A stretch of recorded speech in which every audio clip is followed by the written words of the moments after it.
Hey guys, Spreadsheet Geek here. Just wanted to go over a lesson with you today. This is the first lesson that I do with kids to start introducing numbers and the capabilities that spreadsheets have to do with numbers. Um, so what I'll do is I'll give them some school store data, and if you have a school store, you can name it accordingly. But I'm going to give them some school store data. I'm going to walk through this lesson with them on the overhead projector and have them work with me as I go. There's a few things that I want them to do while we're doing this. Um, First, I would like to make sure that they are hitting enter after they type in a number. So if they have a 10 key keypad at their disposal, I tell them to use that and use it liberally. It's the best way to enter numbers when you know you're going to have a lot of numbers to enter. Use that 10 key keypad. Even if they're not trained on it, even if they don't have much experience with it, get used to using it as a way to enter numbers and make sure they know that there's an enter key over there on their 10 key keypad. So I will tell them to use their 10 key keypad liberally. Um, but I'll walk through this lesson with them. I'll put it on the overhead and I'll have them enter the data with me. I'll have them do the sum function with me when I get to that point, and I will have them do all the formatting with me. And it probably takes, I'm going to say 20 minutes to a half hour. So it doesn't take too long. Um, and then after that, I will have them try one on their own where they do pretty much all of the same stuff without the guided practice there.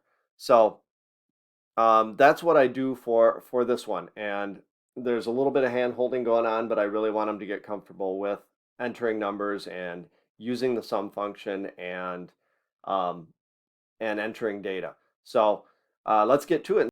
So like I said, I will open a new blank spreadsheet on my screen and show it on the overhead projector. I'll have them open a new blank spreadsheet on their screen and work with me. In cell A1, I tell them to type school store and hit enter. In cell A2, I have them type third quarter sales and hit enter. Then I have them move down to cell B3 and type July, August, and September in B3, C3, and D3.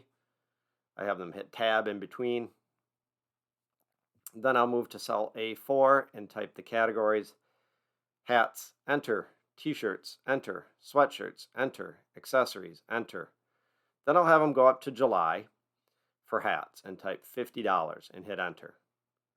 $75 and hit enter. Sweatshirts, I'll have them type $20 and hit enter. Accessories, I'll have them type $27.50 and hit enter. And then head over to August. And as I'm doing this, I am making sure they're using the 10 key keypad and hitting enter after each one. So August hats, 85, enter. T-shirts, 175, enter. Sweatshirts, 100, enter. Accessories, 55, enter. On to September. Once again, 10 key keypad, 175, enter. 325, enter. 525, enter. And $105, hit enter. So then I'll talk about the fact that I want some totals. I'm going to want some totals on the bottom and some totals on the side. So I'll head over to cell A8, type totals, enter. Head over to cell E3, type totals, hit enter. And then I'll talk about the sum function. So they want to get the sum function by finding the Greek letter sigma and clicking on sum. The sum function is waiting for what they want to add together, so then I highlight those 4 cells above it, B4 through B7, hit enter, and that gives me 172.50. I'll repeat this for August, sum, highlight the 4 numbers above it, and hit enter, and I'll repeat for September, sum function, highlight the 4 cells above it, and hit enter. Then I need totals on the side, so same thing for hats. Sum function, highlight the 3 cells you want to add together and hit enter. Then it's suggesting an autofill. And this is a fine suggestion, but I don't like it yet. I cancel this because I want students to practice more with the sum function. Down the road, I would have accepted that. So I will tell them to cancel it and get some more practice by clicking sum, highlighting the cells, and hitting enter. Click the sum, highlight the cells, hit enter. Then we can talk about what this number down here means. this should be, is this the sum of those totals or is this the sum of those totals? Actually, it doesn't really matter, and I'll show them that. So if I add the four numbers above it, I get 1717.5. If I were to do that sum again and use the three numbers to the left, I get the same total, 1717.5.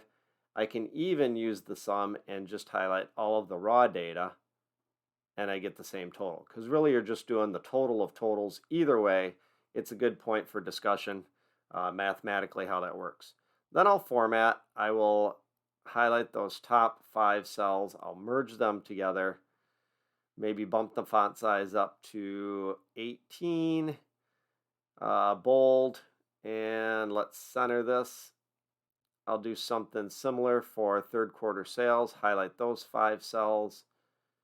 Bump the font size up to about 14, merge them together, center that text, make it bold. Maybe my months, I might highlight those months in total and use bold and centering for those. Same thing with these totals on the bottom. Those might look good if I bold those. So we're doing a little formatting. Maybe I want to put some borders in here, so I can do some top borders above hats. I can do maybe a bottom border below accessories. That helps separate the raw data from the totals and the column headers. All of these numbers are really dealing with money, so I can format those as currency. So that gives me those 2 decimal places and the dollar signs. That's a lot of dollar signs to look at. So sometimes what you'll see is the middle text will just be formatted as a number, which takes away the dollar signs, gives me 2 decimal places. It's good enough that you have dollars on the top and the bottom. It's assumed that everything in between is also dollars. So that covers most of the formatting that you're going to do here. Looks pretty good. If you wanted to add some color, you could do that to the top couple rows. That would reinforce that fill color, add a little bit of professional touch to it. But that's about it for the formatting. So that's it on that part of it. They've entered the school store and found some sums, and they formatted it. The next thing I'll do is I'll usually turn things over to them and have them try one on their own. I've got an assignment linked in the description here, so you can check that out and use that if you want to. But I will give them another 15 or 20 minutes to try to finish this one up on their own, and I'll circulate, make sure everybody's using the sum function, make sure nobody's having difficulty. And if you've got a way to have them submit, I'll usually have them submit both of them. The school store one should be pretty easy points, and then I can check the other one out and make sure that they're using the sum function correctly. So hopefully this helps, and it's something you can use tomorrow or in the near future. If you use it and you have suggestions to improve it, I'd love to hear them in the comments. If you could like, subscribe, or share this with your friends, that would be great too. But I hope you enjoy, and good luck.